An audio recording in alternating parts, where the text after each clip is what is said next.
Parigoy. Tapos na tayo mag-boss kahapon.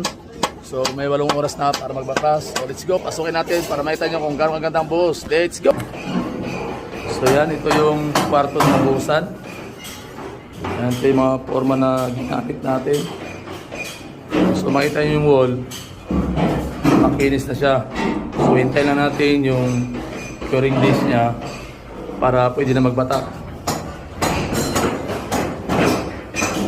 So yan ang kainaman ng gawa ng shear wall.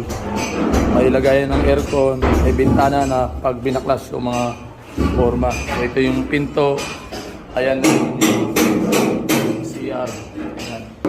Mga kasama, basta, maganda ba yung buhos natin, Alalin? Maganda. So good. Ayan. Ikot po tayo sa kanila. So ito. Maganda yung buhos.